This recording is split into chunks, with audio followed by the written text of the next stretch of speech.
जय हिंद। आज हम बात करेंगे वर्ण लेखन के बारे में यानी कोमेट्रोग्राफी के बारे में आज हम बात करेंगे। जो कि ये हमारा प्रैक्टिकल जो रहेगा कि जो है 12th वालों का जो प्रैक्टिकल रहेगा ये फोर्थ प्रैक्टिकल है। और ये एक वर्ण लेखन यानी कोमेट्रोग्राफी की सहायता से आप किस तरह से एक पौधे के अंदर जो पदार्थ उपस्थित रहते हैं, जो एलिमेंट उसके अंदर उपस्थित रहते हैं, जैसे आपका जेंथाफिल हो गया, जेंथोफिल हो गया, कैराटीन हो गया, क्लोरोफिल ए हो गया, क्लोरोफिल बी हो गया, इनकी उपस्थिति आप किस तरह से ज्ञात करेंगे, आज हम इस प्रैक्टिकल के माध्यम से आप सभी को मैं बताऊंगा। इस प्रैक्टिकल का नाम होता है वर्ण लेखन यानी कोमेट्रोग्राफी। पेपर पे इसकी एक्सपेरिमेंट किया जाता है। ठीक है। तो बाबू लोग, अगर आप हमारे चैनल पे नए हैं तो हमारे चैनल को सब्सक्राइब कर लीजिए। और जो है इस चैनल से जुड़ेंगे तो आपको नई नई वीडियोस आपको मिलती रहेंगी। ठीक है। तो आइए हम देखते हैं वर्ण लेखन प्रक्रम क्या क्या होता है इसके अंदर, एक टू जेड हम इसकी पूरी जो है प्रैक्टिकल को समझेंगे। तो देखिए, आपका उद्देश्य वही रहेगा कि कोमेट्रोग्राफी की सहायता से एक पेपर होता है, कोमेट्रोग्राफी पेपर होता है, उसकी सहायता से आपके पौधों के रंगीन घटकों का आपको अलग अलग करना है। उसके जो घटक होते हैं पौधों में रंगीन, जैसे पौधों की फूलों की पंखुड़ियों की बात करेंगे तो रेड हो सकता है, पीला हो सकता है, सफेद हो सकता है। उसी तरह से अगर हम पत्तियों की बात करते हैं तो पत्तियों का जो रंग होता है वो आपका हरा ही रहता है। तो इनके बीच में क्या क्या चीजें उपस्थित रहते हैं इसके बारे में हम जानेंगे। तो देखिए, आवश्यक सामग्री आपको चाहिए क्या होता है, इसमें ताजी हरी पत्तियों तथा फूलों के पंखुड़ियों का रस चाहिए होता है। क्रोमेटोग्राफी पेपर होना चाहिए, बीकर होना चाहिए, एसीटोन होना चाहिए, सी एस थ्री इसका जो है सूत्र होता है। और पेट्रोलियम ईथर होना चाहिए, पेपर क्लिप होना चाहिए, वाटर बाथ होना चाहिए। तो ये आपके पास इतनी ज़्यादा जो है सामग्री उपस्थित होनी चाहिए, उपलब्ध होनी चाहिए। और जब भी आप कोई भी प्रैक्टिकल करते हैं तो ये ग्रुप में किया जाता है, जैसे 8-10 लोगों का एक ग्रुप होता है जिसके माध्यम से आप हर एक प्रैक्टिकल को आसानी से कर सकते हैं। ठीक है। तो देखिए, अब हम पहली विधि अपनाते हैं कि पहली विधि इसमें क्या किया जाता है कि आप जैसे प्रैक्टिकल जब स्टार्ट करते हैं तो उसमें क्या चीज़ें उपलब्ध होती हैं, क्या चीज़ें नहीं उपलब्ध होती हैं। तो इसको हम एक बार आपको मैं बता देता हूँ। तो देखिए, प्रयोग विधि में हम करेंगे कि आपको 20 × 3 सेंटीमीटर का एक क्रोमेटोग्राफी पेपर लेना है। उस पेपर को टुकड़े में काट लेना, मतलब आप जो साइज होनी चाहिए 20 × 3 सेंटीमीटर का आपका पेपर होना चाहिए। अब उसको काट लेना है। काटने के बाद आप क्या करेंगे, उसमें 4 सेंटीमीटर ऊपर एक रेखा खींचते हैं तथा उसके केंद्र से भी एक रेखा खींचते हैं। ठीक है। अभी मैं बताऊंगा कि आपका जो पेपर होता है वो किस तरह का होना चाहिए। बहुत इंपॉर्टेंट चीज है कि आपका जो पेपर होना चाहिए, मान लीजिए आपका कोई पेपर है, वो इस तरह से आपका पेपर है। ये आपका पेपर हो गया। तो पेपर, ये आपकी जो लेंथ हो गई इसकी 20 सेंटीमीटर हो गई, और इसकी जो आपकी चौड़ाई हो गई वो 3 सेंटीमीटर हो गई, यानी 60 सेंटीमीटर का इसका एरिया वाला आपको खींचना है। तो यहां से आपको 4 सेंटीमीटर ऊपर आपको एक रेखा इस तरह से खींच लेनी है और रेखा आपको इस तरह से खींच लेनी है। तो आपका पेपर की जो डिजाइन बनेगी इस तरह का आपका बन जाएगा। ठीक है। इसको हम देखते हैं दूसरा वाला।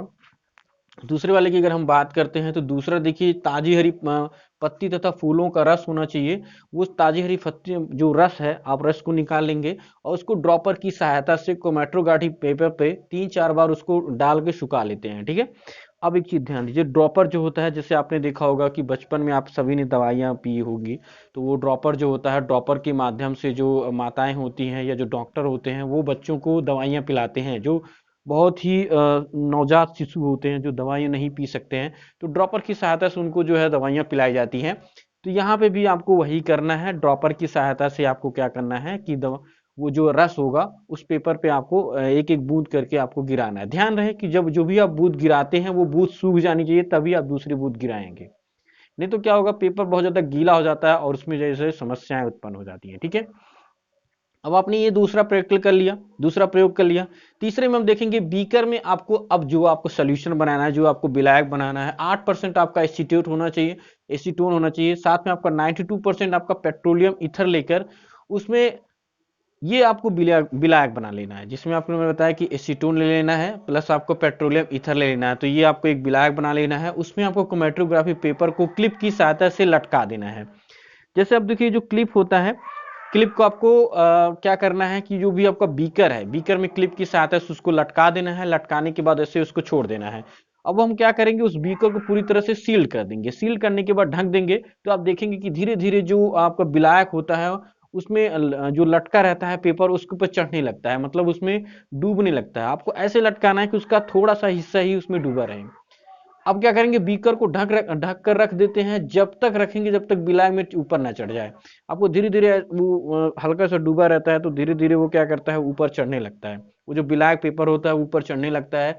चढ़ने के बाद क्या होता है कि आपका जो पेपर होता है पूरी तरह से एकदम बिल्कुल गीला हो जाता है, ठीक है। अब उसको हम बाहर निकालेंगे और सुखा लेंगे पूरी तरह से।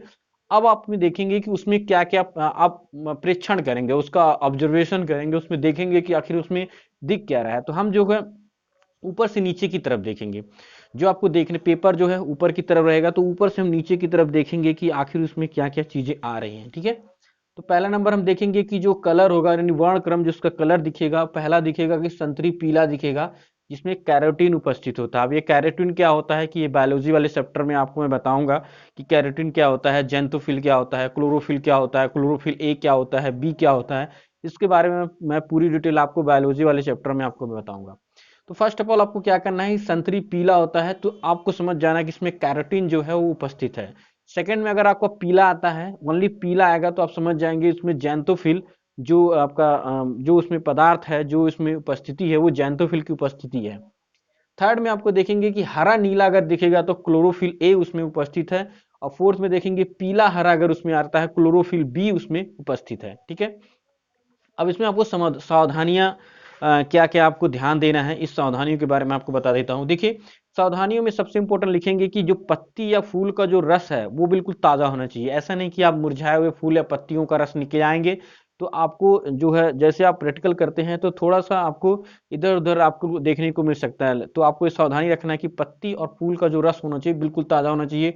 पेपर बीकर की दीवार से ना सटा हुआ। जैसे आप कोई भी बीकर आप जैसे आप बीकर है, बीकर में अगर पेपर आप लटका रहे हैं तो वो दीवार से ना सटा हो, इसीलिए आपको इस तरह से जो है, मान लीजिए आपका बीकर है, ये इस तरह से आपका बीकर है और ये आपका विलयन है, पूरी तरह से आपका सोल्यूशन यहाँ पे है। तो आपको यहाँ पे एक डंडा लगा देना है। डंडा लगाने के बाद उस पेपर को इस तरह से इसमें डुबाएंगे। तो जब डुबाएंगे तो आपको ये बिल्कुल आसान तरीके से डूबेगा, कोई दिक्कत इसमें नहीं आएगी, ठीक है। तो ये अभी आपने देखा कि कक्षा 12 का जो प्रैक्टिकल था, अभी हमने बताया कि फोर्थ प्रैक्टिकल यानी वर्ण लेखन की क्रोमैटोग्राफी की सहायता से आप किसी पत्ती में या किसी पौधे में उपस्थित जो एलिमेंट होते हैं, तत्व जो होते हैं, उसको किस तरह से आप जो है उनका परीक्षण कर सकते हैं, उनको देख सकते हैं, ठीक है। आगे मैं आपको अगले वीडियो में आपको बताऊंगा कि अगला किस तरह से आप प्रैक्टिकल करेंगे, जिसमें हमको बेरियम और कैल्शियम को कैसे आप अलग अलग करेंगे। तो ये सारी डिटेल मैं अगले आपको प्रैक्टिकल में बताऊंगा, ठीक है। तो आप लोग इसका स्क्रीनशॉट ले लीजिए, जो बच्चे स्क्रीनशॉट लेना चाहते हैं उसको स्क्रीनशॉट ले लीजिए, ठीक है। और आज के लिए बस इतना ही, अभी के लिए बस, जय हिंद।